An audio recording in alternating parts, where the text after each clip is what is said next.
What's up, everybody? The PLL draft just finished up. It was so exciting to see lacrosse back on TV that it inspired me to film a quick breakdown episode, giving my thoughts on the draft, as well as my thoughts specifically on number 1 overall selection, Jeff Teat.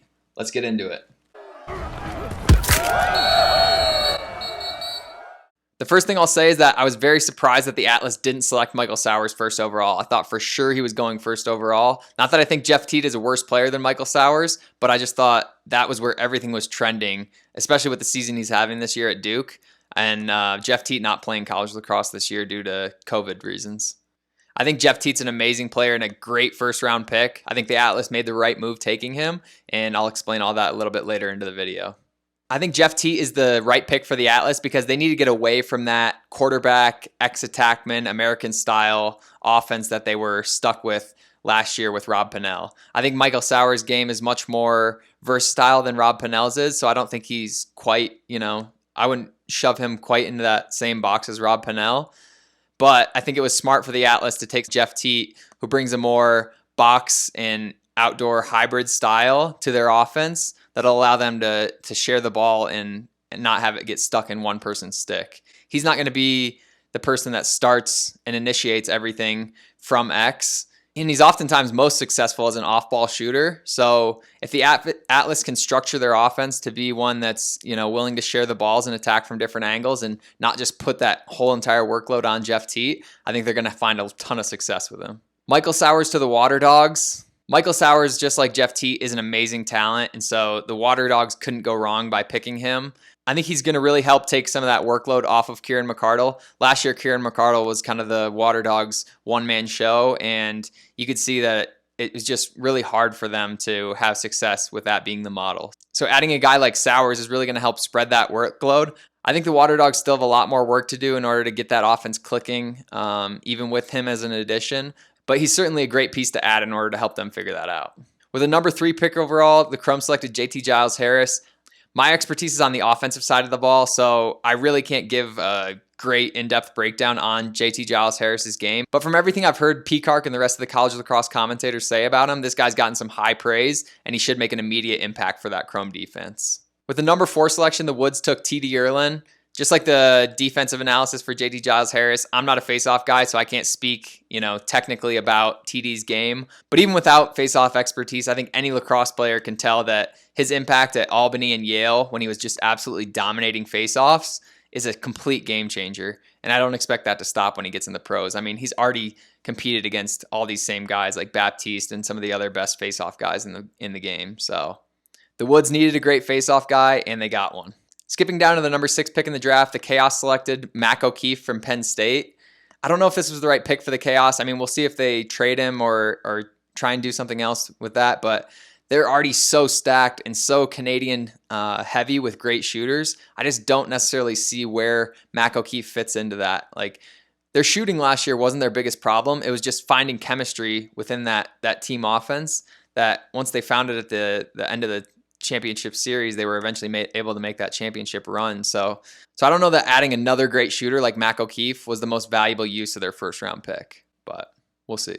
At number 7, the Whipsnakes take a great player in Connor Kirst from Rutgers. I'm a huge Rutgers fan myself because my college coach now coaches at Rutgers. I actually had a great phone call with Coach Saramit today. Shout out Coach Saramit.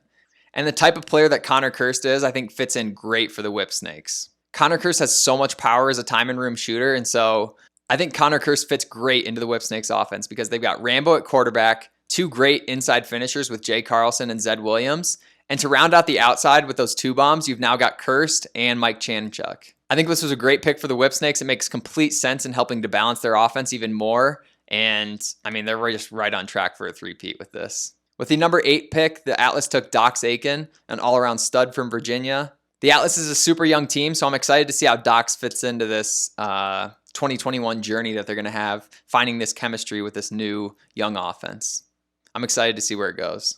I skipped the number 5 pick, Jared Connors. I'm sorry, man. I just know nothing about long stick middies. So, okay, this is the second round. I'm not going to go pick for pick through the second round. I just want to talk about 2 guys. Number 1 being Trey LeClaire. I think Trey LeClaire is a steal for the Archers. This dude is the real deal. Trey LeClaire and Tom Schreiber are both great indoor-outdoor hybrid players. And then you add Grant Ament, who's a more traditional American style, just pure outdoor player. We're going to see a lot of connection between those three this year. The Archers offense is going to be really dangerous. Trey LeClaire is an absolute stud. He's got range. He can finish inside. I'm excited to watch him play.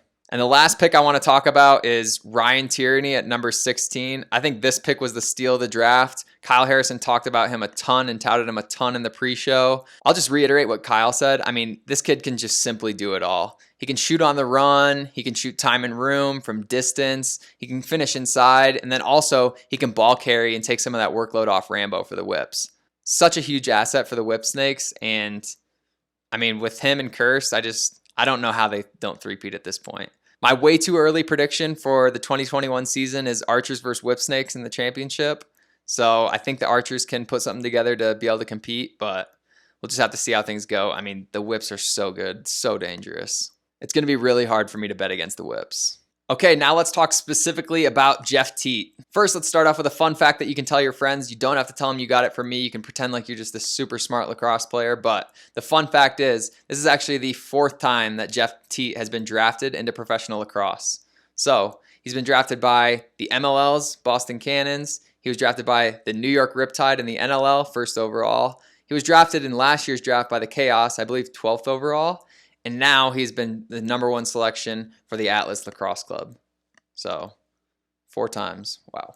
So now I want to show you a few specific aspects of Jeff Teat's game that I like. So let's check out a few different clips. By now you guys probably already know that I think the most dominant professional lacrosse player is an indoor-outdoor field box hybrid type player. And Jeff Teat is exactly that. In my opinion, the 2 best professional outdoor lacrosse players are Lyle Thompson and Tom Schreiber. They're both amazing indoor-outdoor hybrid players. I mean, Josh Byrne also fits that mold. The more box experience Rambo gets, I think he's also getting pushed more and more into that category because there's no doubt that that has helped his game tremendously. Not that he wasn't already a great outdoor lacrosse player, but the addition of those box lacrosse skills and what he's learned from these few years in the NLL now, I think are continuing to elevate his game. So that is the first thing that I love about Jeff Teat's game is that he is that indoor-outdoor hybrid player. He's got experience playing junior with Brampton and then playing field lacrosse with Cornell, as well as with Team Canada in the World Championships in 2018 when he was only a sophomore in college going into his junior season.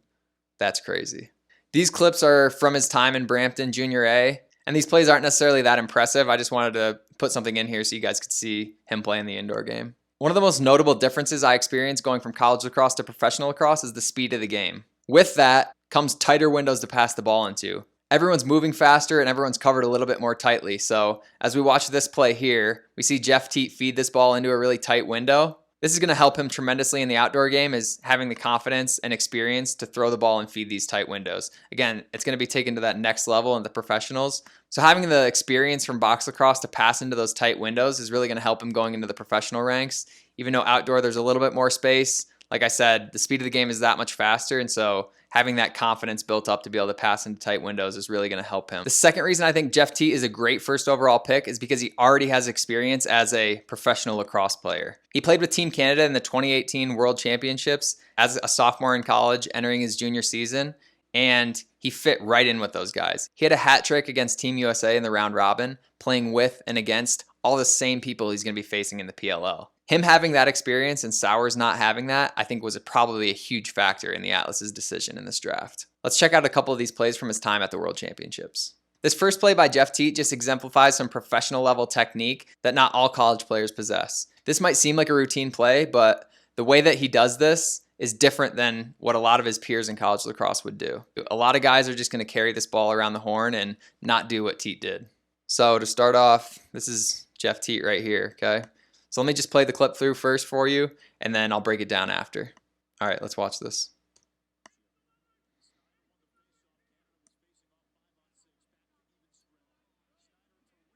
Goal. Okay, did you guys see that? So the ball's right here. It's coming down in transition, and this guy passes the ball to Jeff Teat, okay? Now, instead of him just continuing to circle around the perimeter, he immediately steps in and pretends to be a threat to shoot, okay? And so now look what happens. He's got 2 defenders committed to him, along with these other 2 guys looking at him, because they think they can now take a breath, take a break, because he might be shooting the ball from there, okay? But now that he's got a bunch of defenders focused on him, committed to him, he recognizes this trailer coming in from the midline. Boom, simple dump to here. So now we've got this guy who is focused on Teat, getting ready to shoot, sliding upfield, leaving this long stick open for a wide open shot. Okay. So again, this might seem like a routine play, but if Jeff Teat doesn't pretend to be a threat here, he doesn't get the same commitment out of these defenders, and Team Canada probably doesn't get this goal in transition. Stick side high. This next goal that Jeff Teat had is nothing too special. He's just finding open space, low to high release, near corner. You guys know I'm not the biggest fan of shooting high, but that seems to be his specialty, and he gets the job done. So again, he's doing this against all the best PLL pros that are out there, right? This is in the 2018 World Championships. Composure, goal. This next play by Teat reminds me a lot of Lyle Thompson. He just uses this composure walk up where he has very non-threatening body position in order to lull the defender to sleep and get himself in a good position to score. So let's watch this clip all the way through. Teat's down in this low corner. Walks in, snipes top corner.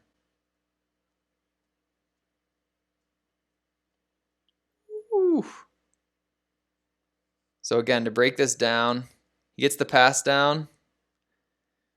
As he catches this in the corner, he recognizes the space that he has between himself and the defender. And so instead of taking some hard steps toward the goal, trying to get to a shooting spot as fast as possible, what he does is just kind of this square up walk that allows him to, again, display that non-threatening body position. So the defender takes his foot off the gas a little bit, takes a breather, is like, okay, thank God he's not going to dodge me hard right away. I might not get scored on here. And so that's all part of Jeff Teat's plan to be deceptive, to then walk himself into a good shooting position, okay? So let's watch this play out. Walks it in. The defender takes a lazy approach because he seems like he's not a threat. Bang, goal. Okay? Let's go back to the full view. So watch the defender here, again in the middle, okay? I want you to focus on his approach as Jeff Teat walks this in.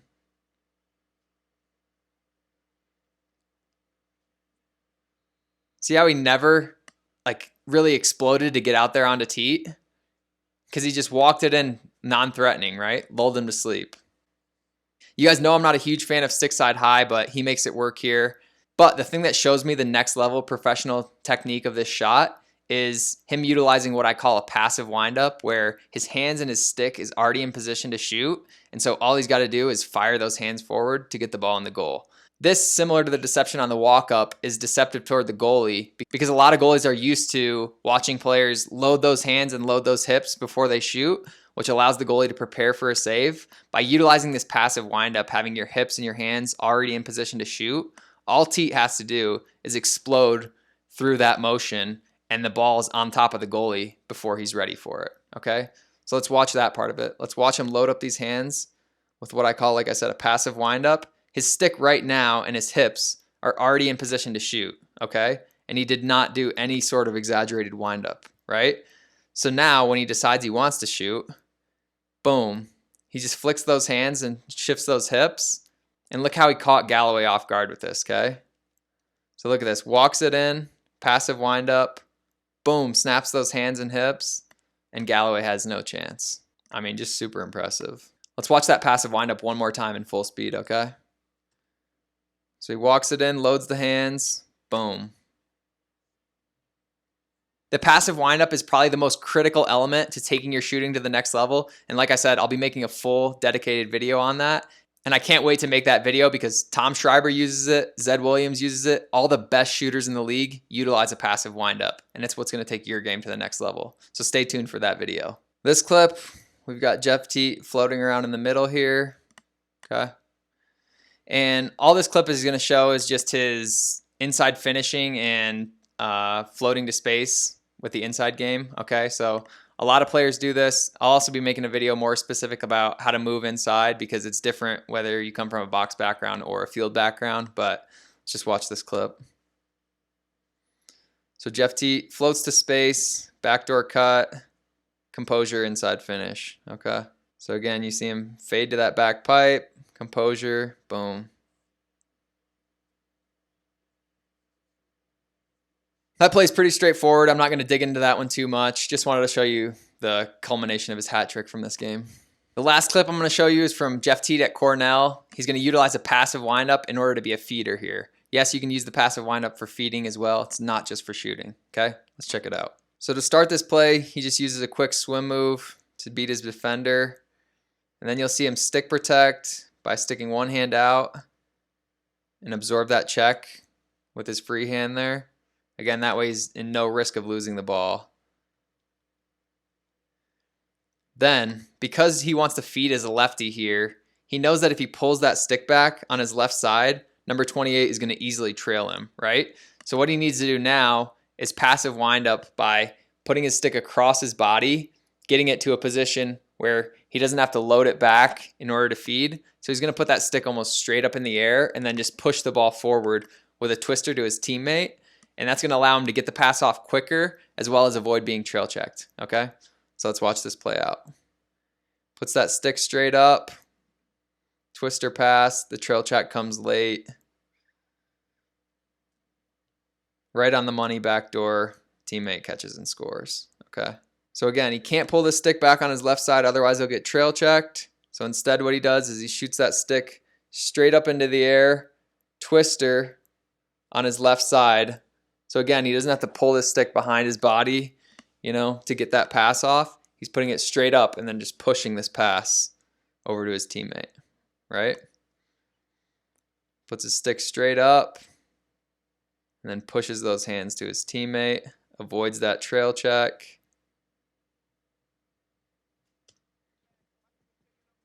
Goal. Let's watch that one more time just to enjoy this.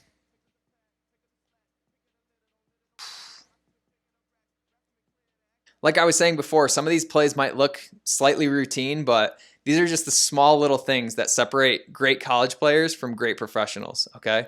So this is why he's the best #1 pick in the draft. So those are my thoughts on the draft, as well as Jeff Teat as the #1 overall pick. I can't wait to watch Jeff Teat play this season. I was skeptical about Ben Ribador's complete overhaul of the Atlas, but Jeff Teat brings a ton of hope and excitement for this team going into the 2021 season. Thank you so much, as always, for watching this video. I love making these for you guys. If you need a sweet custom head, head over to sidewalls.com. That link's in the description. And like I said before, there's more episodes of Breakdown coming soon. Can't wait to see you guys there. Peace.